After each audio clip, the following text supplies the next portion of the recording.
Welcome to Smokin Bulls, the podcast about business, money, and lifestyle. We're here today with Richard Hansen from Sky Eye Measurement. I'm Tyler. And I'm Dave. Let's get into it.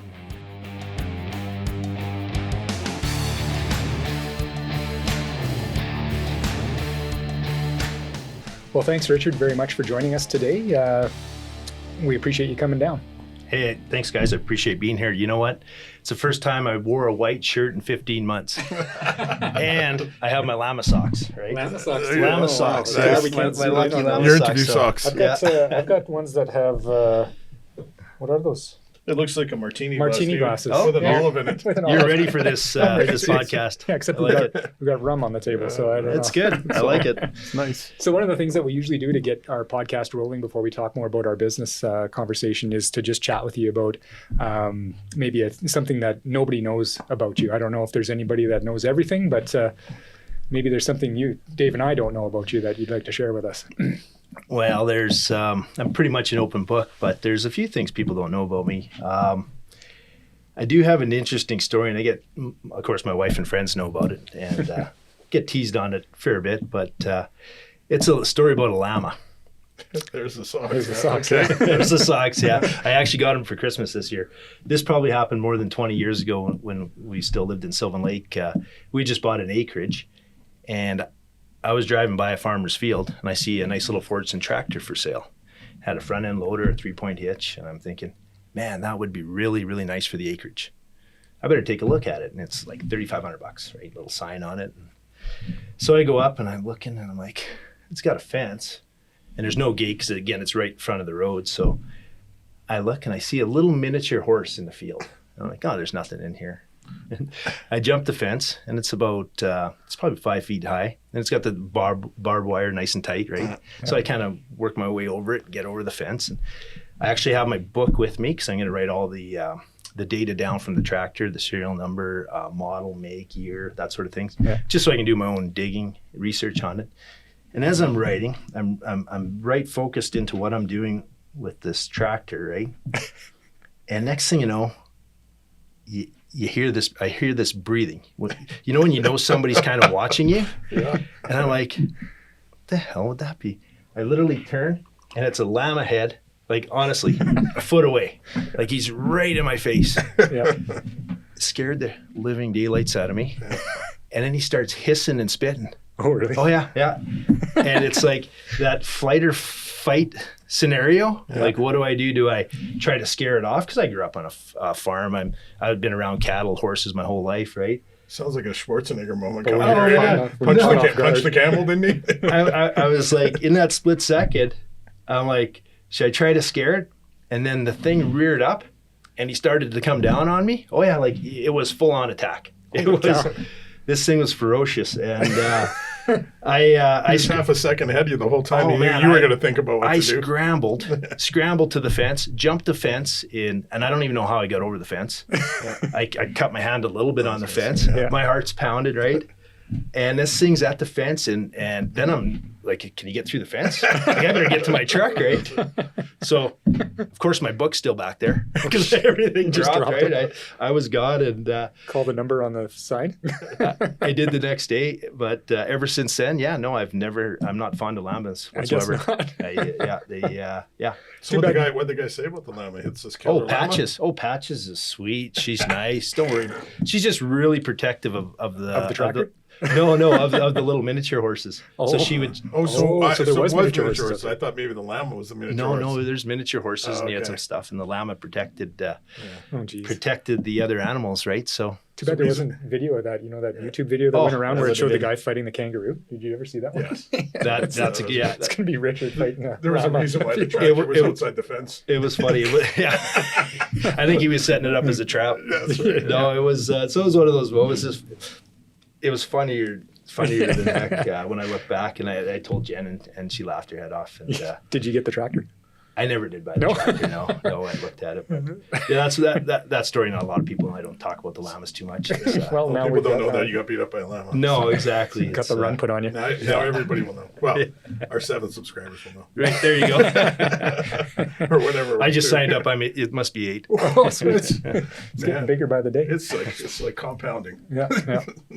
Well, thanks for sharing that, Richard. We're here obviously to chat about your business and how you've grown it, some of the struggles you've had, the successes you've had, and how it came to be what it is today. So we're here talking about Sky Eye measurements. Yeah. Maybe you can start by just telling us a little bit about what Sky Eye is, because obviously Dave and I are familiar with your business, but our viewers wouldn't be. So what is it that you guys do? So back in 2005 when we started the business, we started with an idea, and the idea was the portable SCADA. We took that idea and we made it more of a solutions base so we can optimize the well and have a net impact to the well and to the customer. So if we rented the unit out, say for $100 a day, we could show them an incremental increase in production or dollars that would far surpass what the cost was of the unit. And that was basically our value proposition back in the day.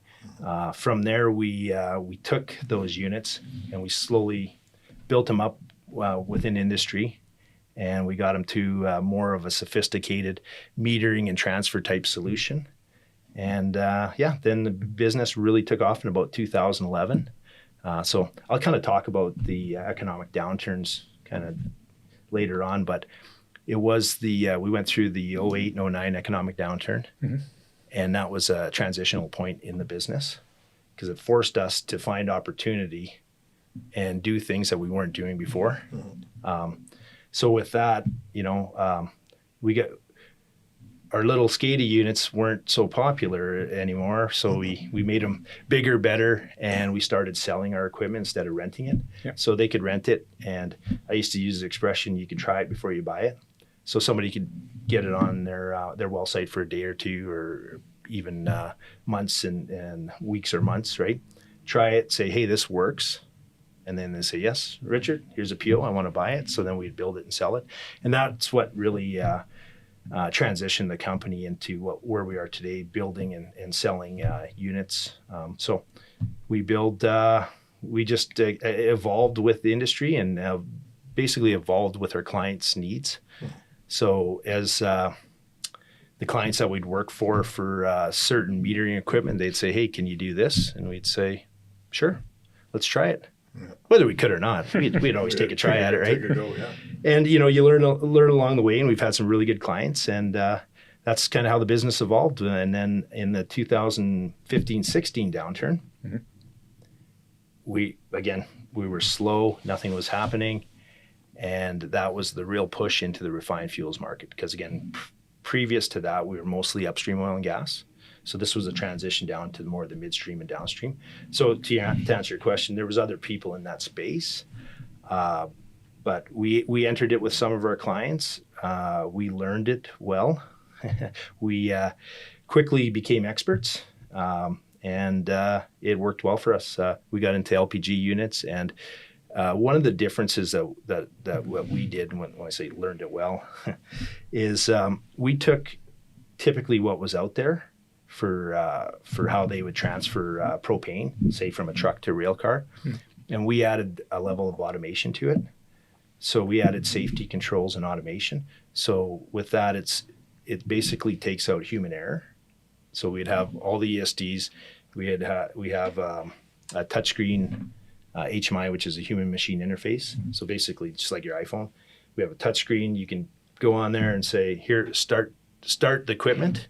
All the valves open, the equipment starts, and the transfer happens. And it's all sequential. Yeah. And in the past, it would be open the valve, it's basically a start button, no automation, and then if you need to stop it, you got to stop it. So, we automated our equipment. That was a really, really good competitive advantage that we had. And the biggest advantage for us was the safety that added to it. So we have full shutdowns and controls at multi levels, right? So there's no loss of product. So it's both good for safety and the environment. Yeah. So that was a big differentiator. And then we started building propane transloaders. That got us into refined fuel transloaders. We tried to take the same mindset and ideas and move them onto that equipment. And we have propane and refined fuel units throughout the U.S., throughout Mexico, and that's what we're mainly building today. So it's all manufactured here in right Edmonton, here in Alberta? Atchison. Yeah, everything's manufactured here. Right on.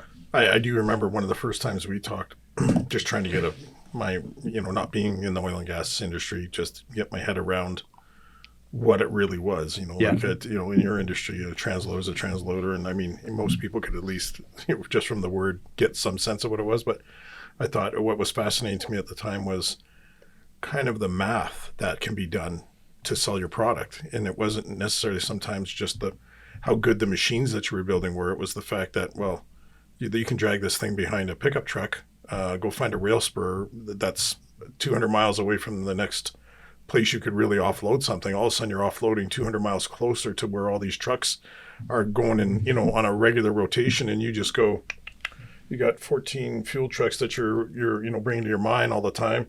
Well, you're already spending $40,000 on fuel a week. Yeah. And all of a sudden you move the train closer, have an offloader or transloader. All of a sudden it's like, you're going to save $20,000 a week. And it's just like, well, what's the equipment cost? Well, it's $300,000. No, that's 12 and a half months right there, buddy. Absolutely. So. And again, that's a client-driven initiative, and what we try to do is provide the solution for the client. So again, and that's the context of the business. That's how the business started. We would solve a client's problem. So if they needed to do that, like you say, to sort of a greenfield site or something that there wasn't the ability previously, we could quickly execute, provide them with a transloader solution so they can transfer the product in a short time frame, move the volumes they need to move, and when that's done or something changes, they could execute it elsewhere. That's really cool. I think I'll buy like 20 of your propane transloaders. As soon as line 5 shuts down, I'll just be sitting there waiting for the trucks to show up. Where do you want this stuff? No, it's it's one of those things in business. If you can look to solve some issue, something, and it doesn't matter what it is. If you can solve a problem, people will buy your equipment and they'll trust you. And again, it could be anything. It could be any kind of widget that solves a problem. Yeah. If you solve a problem, you're going to do well in business, and the sales will come for sure. So we're fortunate. That's how we started the business, and that's what we kind of evolved into, just on a bigger scale. Wow, the size of the equipment too. I mean, going from a small unit to some of those pieces that you build, you start to get, from in the low 100,000s into the middle. Now, when you look at some of your machines, actually probably your first machines were all, like you said, 30-something thousand for one of those rentals or under. Basically, yeah. And now you're into the, much 10 times that number for some of the stuff. We're up close to, depending on the sophistication of what we're doing, but some of our blend skids, you're pushing $750,000. So now we're doing some really exciting things. Down in Mexico, we'll actually, so another problem to solve, right? The companies can haul just regular gasoline, and we can do the additive and do the blend. So what we'll do is we'll blend it with ethanol or MTBE or whatever the blend is, and also do the additives. So they'll bring raw products in, being the additives, the MTBE, and the gasoline, and then it'll be blended within our unit to. Well, it's transferring. Yeah, well, exactly. While we transfer, it's like backing up 3 transfer trucks and just taking whatever you need of each one to make the final output. They got tanks there, but more or less, yeah. And it goes straight from there to the gas station for customer resale. So normally that blending would be done at a refinery, though? Correct. Yeah. Okay. Yeah. And so you guys take that out of play. Yeah. Cool. Yeah. Just then it allows companies the extra, advantage of. Travel, what's the word I'm looking for there, Dave? Location. They get to pick their location where they want this to happen. Yeah. Instead of having the big thing is where are the terminals? Mm-hmm. Where are the ports? Where's the train stop? And if it doesn't stop in the place you need it to, like you said, all you need is a spur.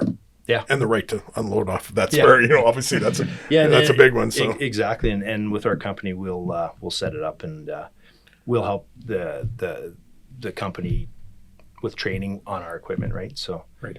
And for example, our first entry into Mexico was our LPG unit, and it was for a company that had never actually moved propane. They actually did plastic pellets, right? So is the first time ever with propane and the automation of our equipment. We actually had a button that you'd press and it'd go all from English to Spanish. Oh, nice. Yeah, so the communication's there. We trained them on our equipment literally in 5 days. And then they operated consistently for about 4 months. I don't remember the volumes exactly what they moved offhand, but shortly after the first one, they ordered a second one, and then they became one of our number one clients after that. Nice. That's really cool. So That was going to be one of my questions, because you mentioned, of course, you're across Canada, which is your own backyard, but how do you get entry into the U.S.? And for me, Mexico's like, shoot first, ask questions later down there. I don't know what goes down, what happens down there, but how do you get your business to move across borders and operate in different jurisdictions, different regulatory bodies, different governments? No, fair enough. So primarily we would fall under NAFTA, and now it's the U.S. MCA agreement. Yep. So it actually made the transfer of equipment quite easy. Of course, being in business, you have to be prudent, and anything that we would sell internationally, we would require payment up front, right, in full. And we have a good team of people at Sky, and they would look after, and then of course we'd have customs brokers, and we'd facilitate the transfer and get the equipment down into Mexico, and then we send our guys down and train up. And so it doesn't sound like a huge hurdle to work outside of the borders of Canada. Takes some knowledge and study, but really it's not. It's not. Understanding who your customers are and the clients, and looking at things from their perspectives, and probably one of the bigger hurdles is just the contracts, negotiating through the contracts. Because again, you got two countries, two different languages. That can be. I just spent the last 2 days, my head's been a little bit basically going through contracts on another deal that we're working on in Mexico right now. So what's it take for a marriage certificate out of Mexico? It's like 4 months sometimes to get it's that hard thing. just to get a marriage certificate. Expensive to get it translated. But hey, the sophistication and the level of education down in Mexico, the people that we deal with, they're very, very well educated, very smart, and they've been good business partners. They really have. We've had a really good experience down into Mexico. It's, when you think of going on a vacation and margaritas and that, an all-inclusive, and but it's truly an advancing and sophisticated country for sure. And they're going to be a powerhouse in the next 10 to 20 years here. Obviously there's certain things that'll depend on, with governments and cartels and things, but there's a lot of opportunity down there. There's a big population and big need. Yeah. Well, one of the things that we use from an investment perspective is some real property. And one of their big places is Mexico City. Mm-hmm. It's just a booming market for real estate, commercial, industrial, even Tijuana. Just on the other side of the border, just the size of warehouses that are needed to facilitate the movement of goods across the border. I mean, they just seem to be building more and more right there for that. So it's kind of a pretty cool thing. Yeah, Mexico City is a beautiful city. I love going there. Yeah, I've never been there. It's fantastic. Yeah, it's just full of life. When you go out in the street at night, there's always something happening, and people are festive and happy. And this is pre-COVID, obviously, right? Yeah. Well, I haven't been there for a few years, but the restaurants are fantastic. And, of course, just like any place, there's certain areas and districts you don't want to travel, right? Being an outsider. But, I stick to Blanco and Condesa and some of the areas more closer to the business action. And, I really enjoy going down there. So you've got obviously a strong client base now in Mexico and the U.S. How do they come and find you? Do you go and find them, or are they coming to you and hearing about Sky some other way? The majority of our work is referrals. Yep. It's the customers we're working with. And that's the nice thing about sort of the downstream. If somebody is moving product and they say, well, who are you using for your equipment? And they'll say, well, we use Sky, and you can come see their equipment, and they'll give us a call. And it's been a lot of referrals. Perfect. That's awesome. Yeah, that's what you want, right? Yeah. I mean, rather than having a sales force out there trying to push it on somebody. Yeah. If it speaks for itself, then yeah. Prior to COVID, we basically had only a couple people in sales. You know, with COVID, we've actually upped the game a little bit. We've had to, because it's been a struggle. So, you know, it's more competition and less work happening. So we've kind of tried to up the game there, and currently we have a full-time Mexican employee in Mexico, Abraham, and he's been phenomenal. Yeah. Right on. Really good. One of the things we often ask our business owners is top 5 strategies in dealing with, and you said you wanted to discuss possibly dealing with downturns or difficult periods of time in your business. So what are your top 5 strategies? What have they been with SkyEye, allowing it to transition and change and move through difficult and sticky spots in business? So, you know, maybe you can share with us what you've done to make your business a success. Yeah, no, for sure. Yeah, well, and speaking from experience, like I said, we went through the 2008-9 downturn. That went from 15 rented units, January 16th, 2009, to 0. And it lasted over a month. And I remember laying in bed at night, and I have 2 young kids. And, you know, I'm not telling my wife everything because we just started the business. And I had literally we just moved from Sylvan Lake to Valley View, right? and she had a good job there, and she moved in 2008. So it was a year after we moved, thinking, what am I going to do? What's going to, you know, there is no work. I have nothing. And I remember thinking, you know, get your mind frame out of that, smarten up. There's lots you can do. Just think outside the box and look for the opportunity. And what we ended up doing was we did a lot of little fun projects. Not all of them kind of stuck, but we did start to sell our equipment, and we'd sell it at a discount because it was already used, and most of it had really paid for itself already. So we'd started selling some of our equipment, which got us into the sales of certain products.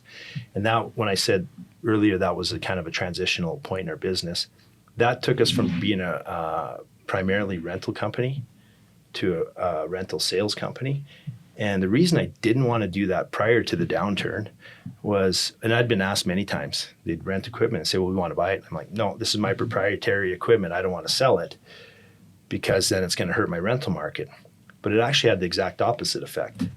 Once I started selling the equipment, then the rental market took right off. I hadn't rented. It was insane how good it was, because we started selling more equipment, which got us into a bigger market, got us in front of more clients, and then even clients would hear about it and say, "But I want to rent it first." And I'd say, "Perfect."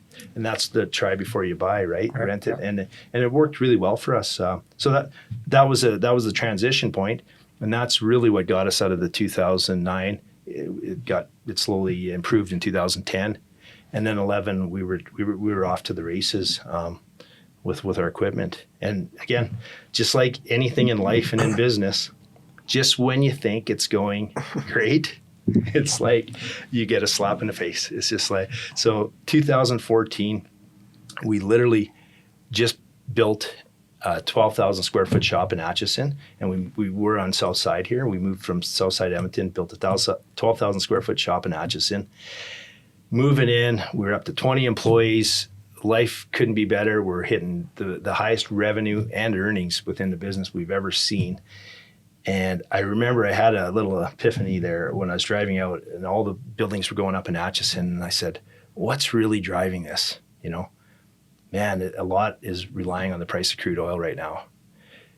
And that was shortly after we built, because it was just kind of almost surreal. And then, of course, the price of oil started to collapse late in 2014. And then we really felt the impact in 15, but not the full impact till 16, because we had enough kind of work backlogged and in play.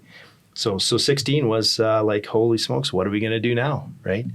Is back to where I was laying in bed at night, wondering, holy smokes, how, you know, before it was just how am I going to keep myself busy?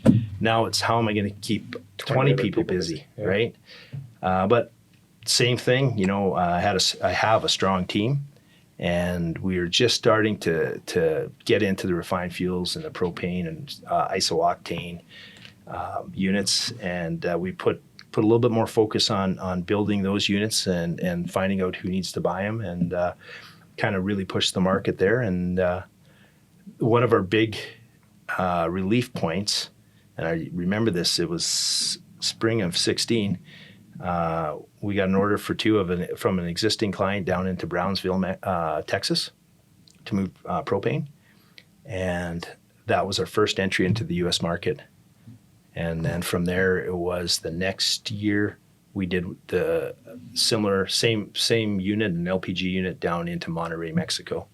And then just like anything, when you're entering a new market, if you have nothing to offer or have never had equipment or any kind of point of entry in that market, it is really hard to break that barrier. The minute you get something in the new market, it is easy to open up because it's just like, I call it name dropping, but you have that reference point. You have a point of reference. Because I'd always be asked, well, what do you do in the U.S. now? And previously to having our unit down in Brownsville, I'd be like, well, nothing. We're really trying, though. We have great equipment up here in Canada, and we can do this for you in the U.S. And they're like, oh, you're not working in the U.S. now? I'd be like, nope. So kind of have a fast end of the conversation at times, right? But once we got equipment in both U.S. and Mexico, it was really easy to leapfrog and use that and really expand on that. So, cool. So re-engineering or recreating yourself is basically what you have to do when you run into a slowdown or a downturn. You got to figure out your way through it. Yeah, no, you Luckily, do. You've had the ability to do that. Yeah, you got to find the opportunity. That's one of my 5 in the strategies. Like the number one thing I could recommend to anybody is focus on what you can control, because everything else, if things are out of your control, they're just going to cloud your mind, and they're not going to allow you to focus on what you need to focus on and where you need to be or where you need to be going. So you get pretty negative pretty fast when you're focusing on the things that are beyond you. You can get stuck in this negative vortex, and it'll just pull you right in. So you got to clear your mind. And again, I learned that in 2008 and 2009, and it wasn't easy because it would pull you. And you're like, smarten up, right? So I have a fix for that. So number 2, you got to stay positive and stay confident. Limit and filter the stress on your team. What I mean by that is they're already under enough stress. Do I have a job? What's going to happen? Am I going to cut? Am my wages going to get cut? Am I going to get laid off? So you got to be the filter as the owner or business leader, and you have to be transparent with your team, but all of the extra crap out there, you just filter that and just say, you know what? Here's why we're going to do good. Here's why we're strong, and just give them the reasons, and then get them focusing. And you get them focusing because you don't want them to be a distraction, because your team's what's going to get you through it. And again, I learned that in 15. Fake it till you make it. So be the confident one, that the leader that they would need, and then they don't have to worry. 100%. No worries on you. If you show doubt, whether you have it or not, if you show doubt, it can impact everybody. If they, for example, if you say, okay, we want to do this, here's our vision, here's our target, and then you go and say, but I don't think we're going to make it. Well, what's that going to do to your team? They're totally deflated, right? They'll be like, well, he has a vision, and if he doesn't believe we can do it, how am I going to believe we can do it? Right. So, and again, why even try? Right? Because he doesn't think we're going to hit it anyway. No, so exactly. we don't need to work that hard. So. No, you got to be once you're in, you're all in, and that's one thing. Like I said, I never have doubts. Once I'm convinced, I never have doubts, and I won't show them. So, you'll have concerns along the way, but I don't have doubts of where we're going. Yeah. And that's again why. That's for nights to sleep. That's That's why I brought my 2006 and 2008 business plan, because where we are today and where we were 5 years, because it's a 5-year plan, wasn't what I exactly put here, but we hit all of our targets. Just we were doing different things, and we had to shift and pivot, and we went down a road that was windy and crazy, but we ended up in the same place. And you got to have that laser-like focus. It's so true. But again, if you think, well, I'm going to do the same thing, and circumstances change, well, you're not going to be able to hit those targets. So you got to pivot. You got to do different things, but you got to have that end in mind, and just have a really, really, really clear vision of where you're going and what you're going to do, and then articulate that to your team. And if they understand that and they buy in, they'll take care of the success of the business. And that's what I found with Sky. Yeah. I got a strong team. They all believe in the company. And I even say, like, Sky is not me. It's way bigger than me. And when we do town halls, I'm like, this is Sky. It's something bigger. And what is this? This is every one of you and your families and the work that we do to keep everybody employed and working towards becoming global leaders in energy transfer. And that is our vision now. Yeah. Last few years. It's ultimate leverage. Yeah. Good employees it's like buying a house on with a mortgage. If you have this belief that the real estate market's going to go up, well, you'd borrow as much as you could and buy as many houses. Yeah. In a business, when you've got something good, you're going to find as many key quality employees as you can to help you produce that growth. And it's still leverage. It's still running a business, but it is still a form of leverage. Yeah. Because you're taking a risk. You're bringing on people, you're paying them a very high rate, and you have the belief. You hope they take that and absorb that belief too. And then when they produce well, it does well for everybody and it does well for the company. It's the ultimate win-win. You're right on the money. You want a good team. If you got a good team and you surround yourself with good people, the business is easy. It really is. Of course, you have all the risk and the stress and other things because you're the filter, right? But you let them focus on where and what they need to focus and have the right people in the right positions, and we can get into some of that. That's really important, and they will be successful. So, my mission is, Sky is for anybody that's ever worked with us, or maybe they retired, maybe they moved on to another job. At the end of their career journey, if anybody is ever talking to them, they better say, and I want them to say, and this is what drives me in business, that Sky was the best place to ever worked. I love that company. It's the best company ever. So that's my internally. So I have the vision of the company, but I have my own internal, and my internal is to make it a great place for people to work. Nice. Because again, my job as a leader is I work for them. That really is my job. And if I think different, I'm not going to be effective at my job. I'm going to work on the business, but really, what is my job? I'm supporting my entire team. What are their needs? What can we do better? How can we do things different? What's going to make their job fun, more challenging, rewarding? So that's kind of how I look at things in business. Yeah. And deal with the stress in your mind. When I talk about, those nights you're laying up and you're wondering, holy smokes, there's a lot on the line right now. Change the channel in your mind. And how do I do that? I'll think of two things I'm fortunate for. Just pick two things, and it could be anything. I think, I have healthy kids. They're happy and healthy. My family, are loving. You can think, and it can be simple, like your dog, your cat. I think of your team. Just think of two things that you're fortunate for, and instantly your mind will change. It'll shift out of that negative vortex, and then you can really look at it and say, "Man, I truly am fortunate." And then that allows you to get the clouds out, get the crap out, and then you can move forward, right? I think that's a great comment. I mean, a lot of people have been stuck in the negative vortex just with COVID-19, and it's affected families and businesses. And I know within my own household, we've done the same sort of thing. Like, what's really so bad? Look around and look at how okay we all are, and let's focus on that instead. And I know that's helped us just in COVID-19 times, not necessarily business-wise, but just on a personal level. So you're right. I mean, a mind shift is really what can change your focus in your business. It's hard to do. I think there's a lot of people who struggle with that, and sometimes they don't have the right support to think that way, or they're in a really bad spot. But it's part of it.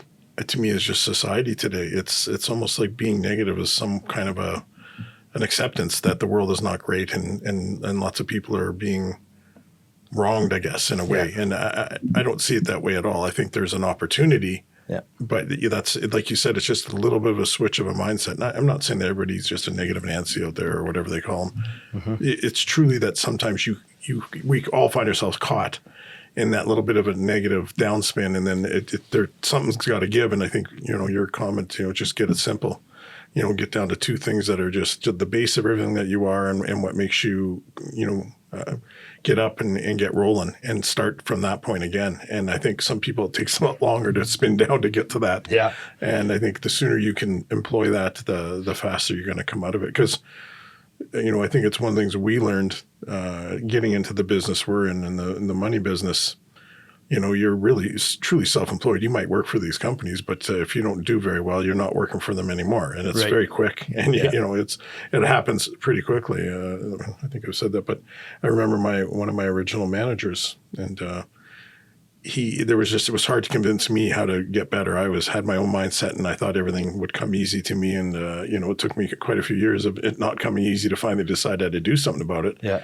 And he didn't know how to handle me, but one day he finally figured it out and called me in on a Friday, and he said, "So, as the president of your company, how's your employee been performing?" Well, there was only one president, there was only one employee, and it was me. And I sat there, and he goes, "I think you go home, take the weekend off for once, and just think about it." And that was the big eye opener. It was the thing I needed to hear, that I am the one responsible one, and I could blame everybody and anybody else, and that'll just keep me in the same spot I am. And until you can break free of some of that, you're not going anywhere. So as soon as I kind of cleared my head about that, and that's been something we've always talked about and we've adopted, is we don't have control over very much, but what we do have control over is the key to success. Because everybody else is in the same boat. They don't have control over the same things. And if you take any time of your life to try and control the things you can't control, you're blowing a lot of time that you could be with your family or on your business that will accelerate things significantly. No, 100%. That's like the number one, focus on what you can control, because everything else will cloud your mind. And you say that everybody has the negative thoughts, the worries, the anxiety, that's in everybody. You're not human if that's not happening, right? And it's not an easy thing to learn how to deal with it. Like I said, I struggled for a long time, and it was one of those, just go for a hike, go for a run, work out, take a jog, just do something other than what your day-to-day is. And that's one of the ways that I kind of deal with it. And again, change the channel in your mind, right? Because you control your mind, don't let your mind control you. And it's good to still, that's what your group of friends are for in a bit too. It's good to sit down, have a good little vent session, because I think people who are in business, who are smart with everything, they do get negative thoughts, but I think they can sit around, bitch about stuff. They're not going to let it be what impacts their business, though, but they need to put it out there that, okay, this is crap, And so I think everybody's still got to have the vent. It's the vent is what's supposed to get rid of it, so that you can still stay focused. And if you're not venting or getting rid of it to the appropriate people that are there to listen to you, then you're going to get. No, you need an outlet for sure. Yeah. So now, obviously, Sky Eye has been a success for you. But what would happen if I said to you, if you could be a different style of business owner, if you could go back, or if you could do something different now, what would it be? Would you do it? Would you run a taco stand? Would you just stay in Mexico and not come stay home? in Mexico and not come back? And it's the bar on the beach, like the show cocktail. Usually don't rent Sea-Doos. Hey, Tyler, you know what? I can't even answer that. I'm just trying to get through this pandemic right now. Well, it's been great having you here to talk about Sky Eye. If we want to find you, if anybody wants to find you, how do we look up Sky? Where can you be found? Yeah, www.sky.ca on our website, and all the information's there. And there's a lot of information, and look us up, drop us a line, and once this opens up, feel free to come see us at Atchison. Cool. Yeah. Well, that's awesome. Thanks for joining us, Richard. Appreciate it. That's great. Thanks for watching this episode of Smokin Bulls. If you want to learn more about us, find us at smokinbulls.com or follow us on social media.